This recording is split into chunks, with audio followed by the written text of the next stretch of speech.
Hello, High School! Welcome to the Friday Show. I'm your host, Hannah Ramon, and this is our first episode including brand new staff from the Radio and TV 1 class. Our normal Radio and TV 2 staff is currently too busy working on their state competition videos, but don't worry, they'll be back. With that being said, let's move off dry land and dive into our first segment as Ian, Ryan, and Ben take us in depth with the swim team.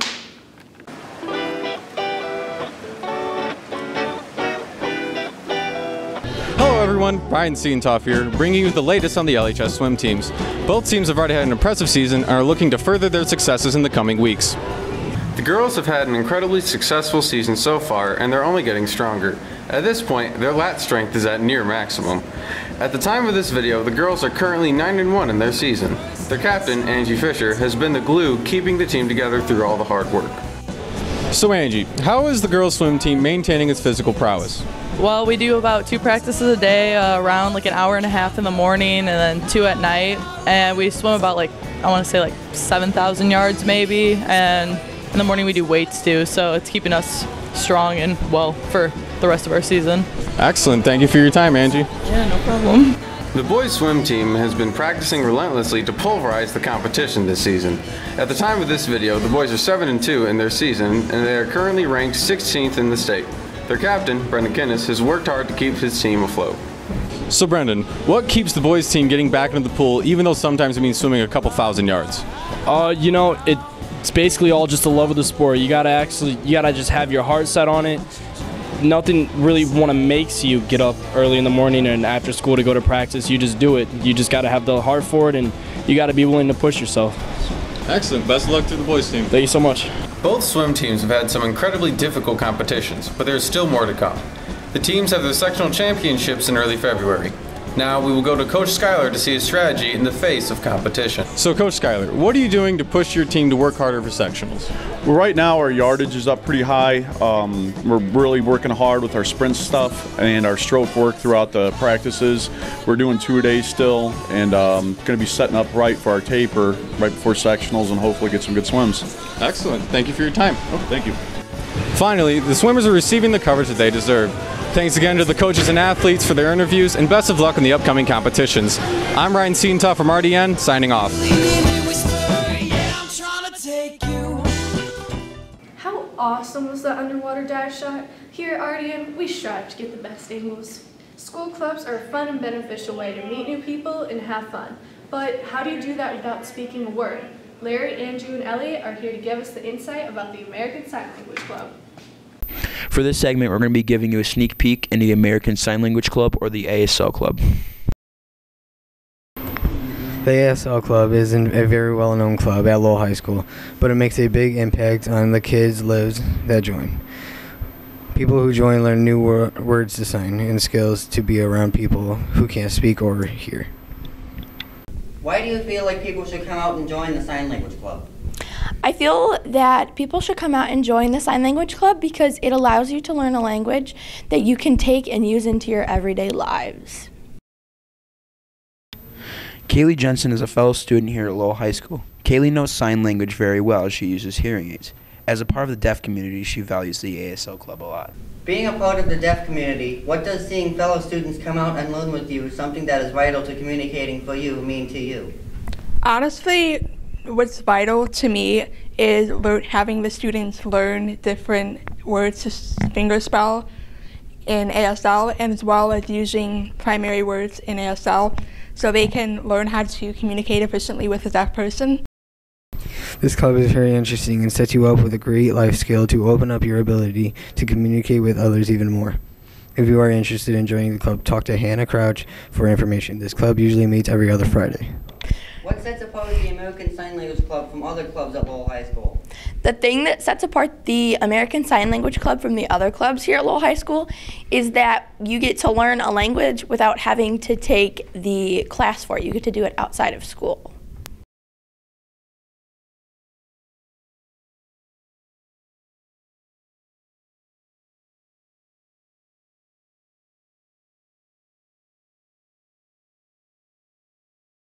Who knew you could learn such an amazing skill just by joining a club? I'll definitely be seeing Miss Coomer for more information. They say breakfast is the most important meal of the day, but honestly, who has time for that? Well, what if I told you you could put down the Pop-Tart and eat a healthy breakfast as you're walking out the door? Hannah and Brandu take you in the world of cooking on the go. Hello everyone, welcome to the Breakfast Club. Today we have a very easy dish to make. All it is an omelet in a mug with toast on the side. Now it's time to get started. So these ingredients are very, very simple. You have your cheese, eggs, green onion, red pepper, and spinach. So now to get started, first you just gotta spray this in the mug so the omelet will not stick. Just like this. So now we have that. Now you have to add the eggs. You usually want about 2 eggs.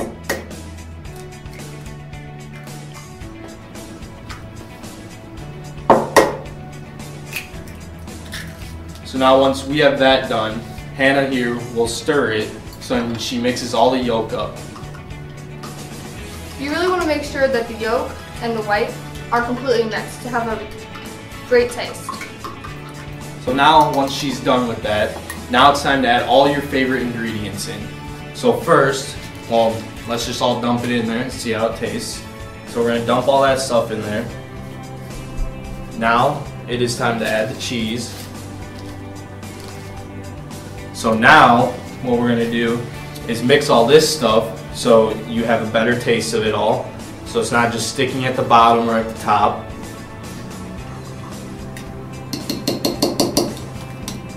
So now we have that mixed, and we're just gonna add a little salt and pepper just to have a good taste to it. There's the salt.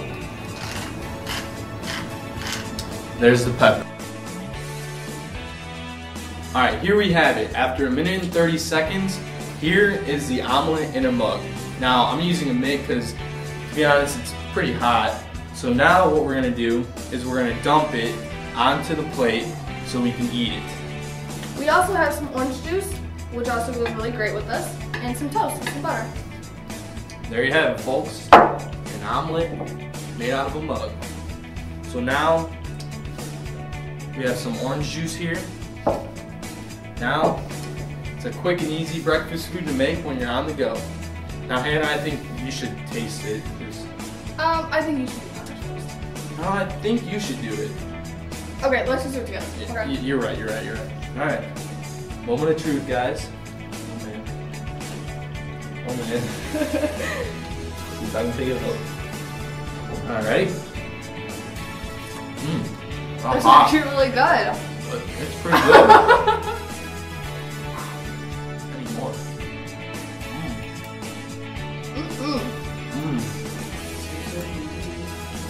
Gotta get some orange juice now. A little bit of toast. There you have it, folks. Omelet made out of a mug. Thank you guys for tuning into our show and tuning off from the Breakfast Club. Wow, that looks so much better than the one I made. Well, I'm gonna go grab a bite of that. Now, here's a message from one of our sponsors. Do you hate all the plastic you make when you buy a loaf of sliced bread? Or do you have all the ingredients to make your own, but you're just too lazy? I have the product for you. Who the heck are you?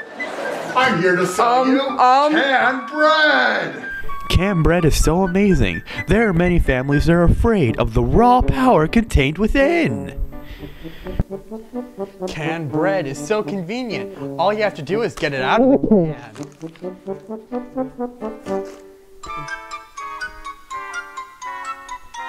And canned bread is far more eco-friendly than any plastic bag. Canned bread is so majestic. We have nothing but respect for it.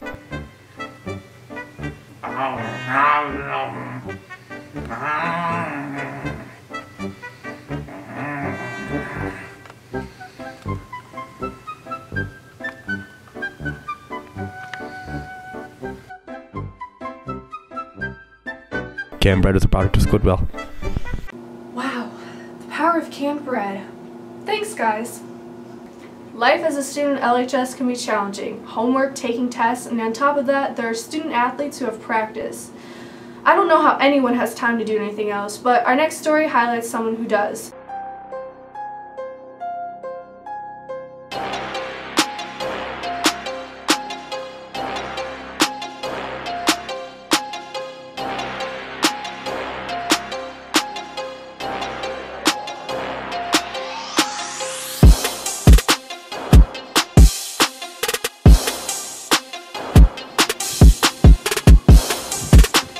Hello, RDN. I'm Anna Kampe. And I'm Emma Hutchinson. And for today's Student Spotlight, we're going to be interviewing Lowell's very own Brendan Kinnis, and you might know him as Young B. Brendan is an aspiring rapper and also is a swimmer. No. Oh, wait.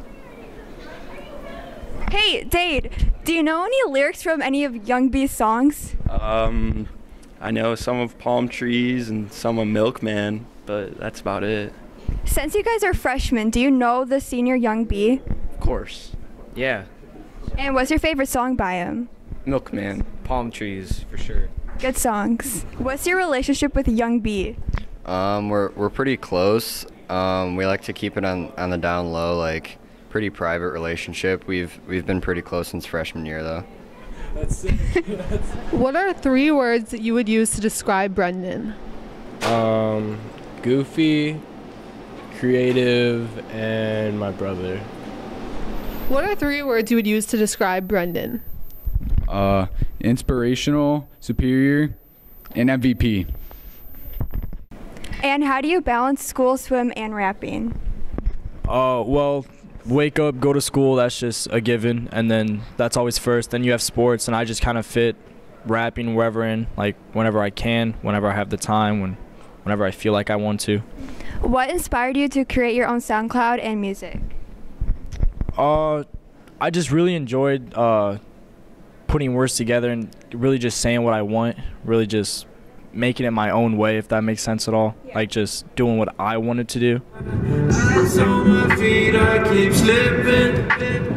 Ice dropping, red bottom sky. Always beach. I was just always called B. So I was just simple, easy. I was like Young B, why not? Where do you rap at? Right here. I just got everything I need. I got the microphone, got the audio adapter, got the computer, got the headphones. Where do you spend most of your time? In the water.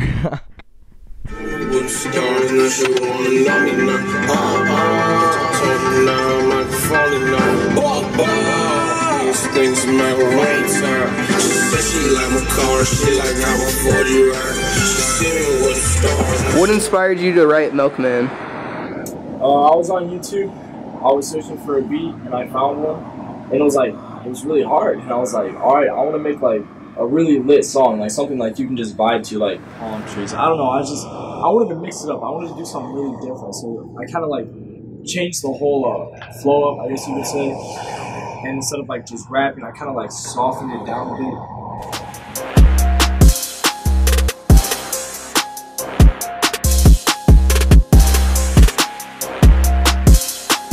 What a fascinating story. We're always looking for feel-good stories here at LHS.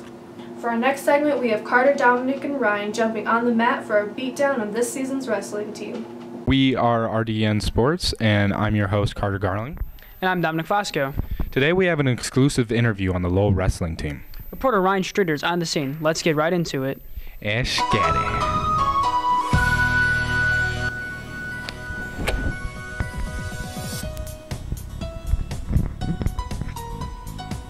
Today we have an exclusive interview and footage of what it's like to be at a Lowell wrestling practice.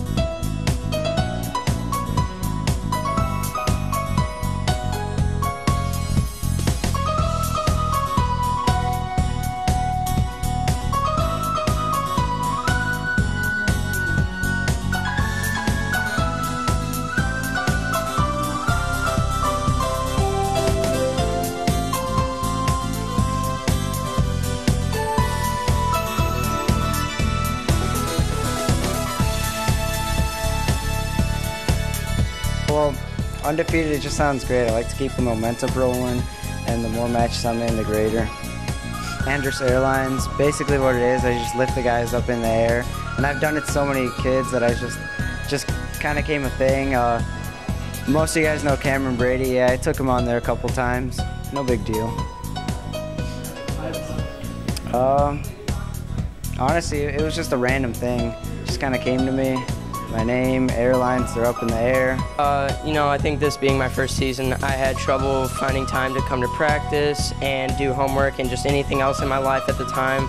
And I think I overcame that just try developing better time management. I just love how close we are. I think I came onto this team not knowing many of them, not being really close with much of them. And I think just through the struggles that we've overcome, I think we've become a lot closer, so I love that. This is my first season, so like it was really hard to get it going. I think that's the hardest with anything.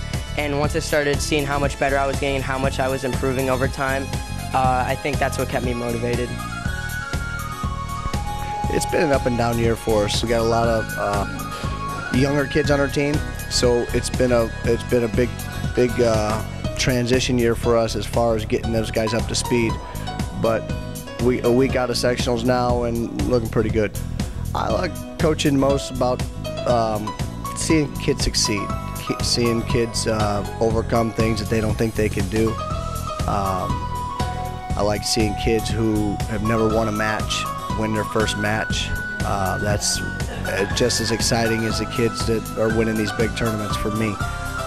Just the growth that we see from the kids from the beginning of the year to the end of the year is, you know, it's pretty neat to see. I think people should wrestle because it's difficult. You know, it's something that we push ourselves in this room harder than these kids ever thought that they could, you know, and if they can make it through a wrestling season or even a wrestling practice, it's building them and preparing them for what's ahead of them after high school. You know, after high school, you're going to be out in the real world, and wrestling is going to prepare you for that.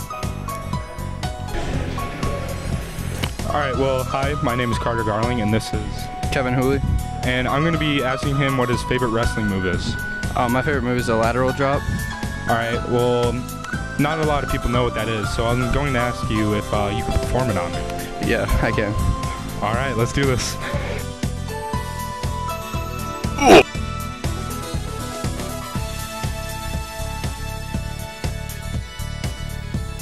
Thanks for that, Ryan. How'd that throw feel, Carter? Well, it really didn't hurt that bad. Maybe got a little bit on my back, but everything else, it's completely fine. Not a tad bit hurt.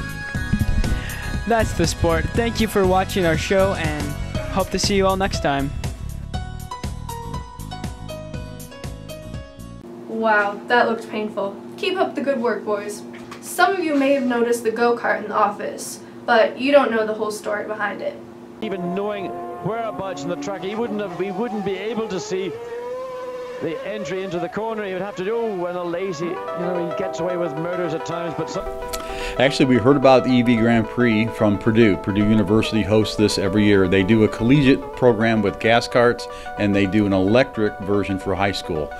We heard about that and talked to Mr. Danny White from the organization down there, and thought it would be an exciting thing for us to do for our auto program, but then to spread it into our other CTE programs too.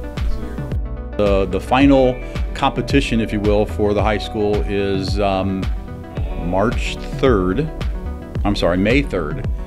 May 3rd, and you actually race or run your kart at the Indianapolis 500 Motor Speedway. There actually has been some conversations about doing a autonomous vehicle next year, where we would actually build a kart from scratch. This was a kit. We would build a kart from scratch using our new metals and welding labs that we're putting in this year, and then turn this vehicle into an autonomous vehicle, which is, as you know, it would basically run itself on programming, and see where that goes. Actually, we have a call-out meeting on the 31st of this month at 3:15 in the Little Theater. That event will be for all adults that are interested in becoming involved in the program, and I would invite any student too that's interested so they can hear about it also. RDN is going to have the exclusive coverage as the racing team gets going, so make sure you stay tuned. For our next segment, we're going out a little territory for an intense game between students here at LHS and Hanover High School. Welcome back to Hall Smarts. I am your host, Jenny Lameka. Today, we have interviewed some of Hanover's finest students on basic trivia questions. We will have 2 contestants today to guess their knowledge. There will be 2 rounds. Round 1, who knew it, and round 2, who blew it. Let's meet our contestants. First we have Joshua and All right, Sammy, thank you for being here. Where do you see yourself being in 5 years? I see myself being in the military, Air Force. That's what I've had planned on for going for a long time. All right. And how would your friends describe you? An open-minded, fun person to be around, you know. I'm just a fun person to be around, I guess. I mean, I don't really know how to say it. All right, Stephen, thank you for being with us today. Where do you see yourself being in 5 years?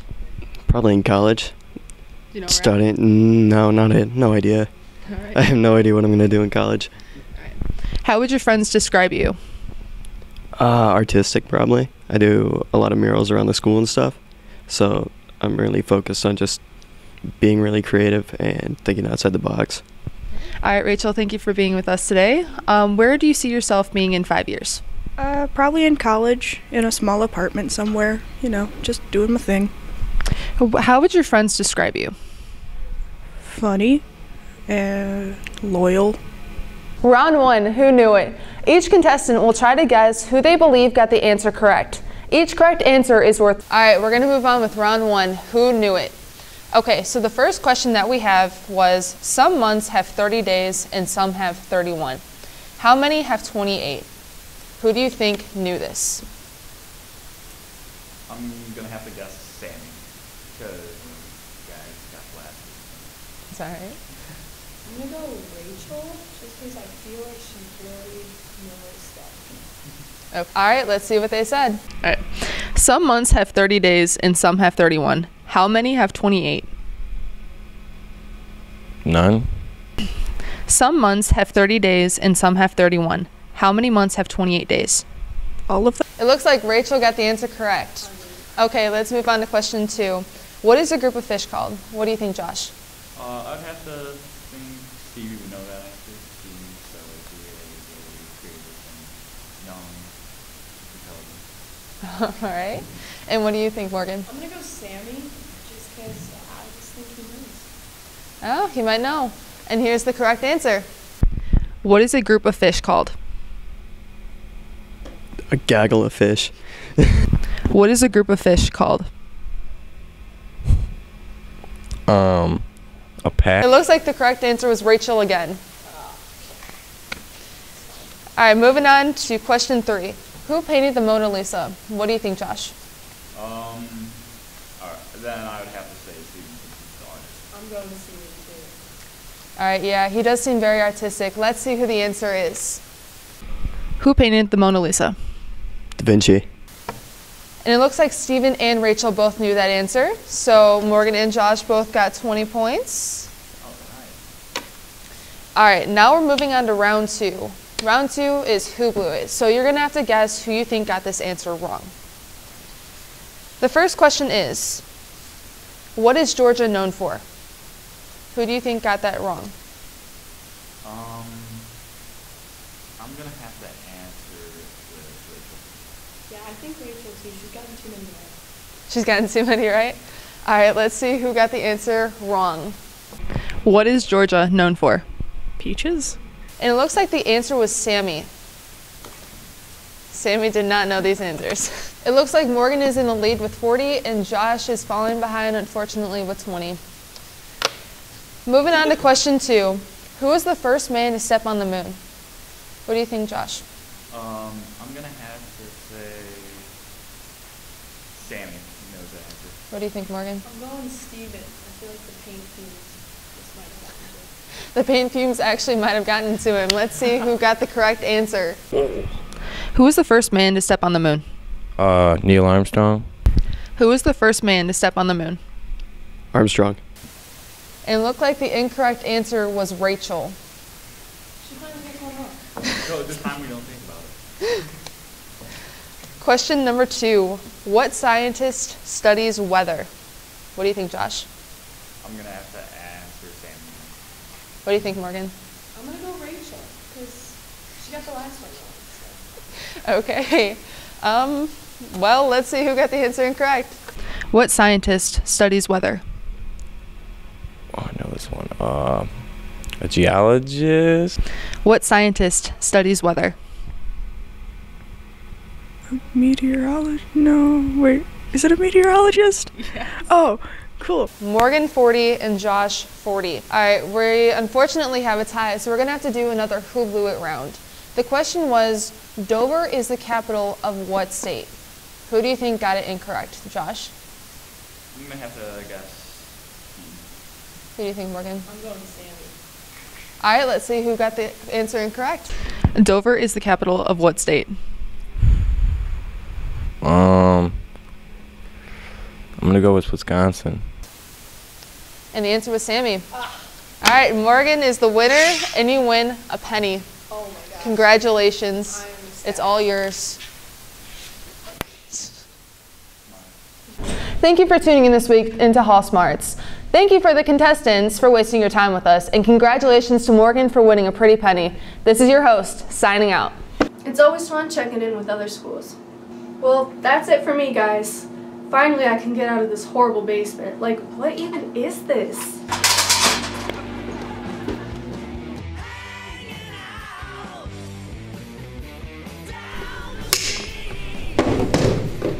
Welcome to the Friday Show. I'm your host, Hannah Ramon. This is our first episode, including brand new staff from our Radio and TV 1 class. It's supposed to follow me. Hulu, right? Studying, taking tests, and on top of that, there's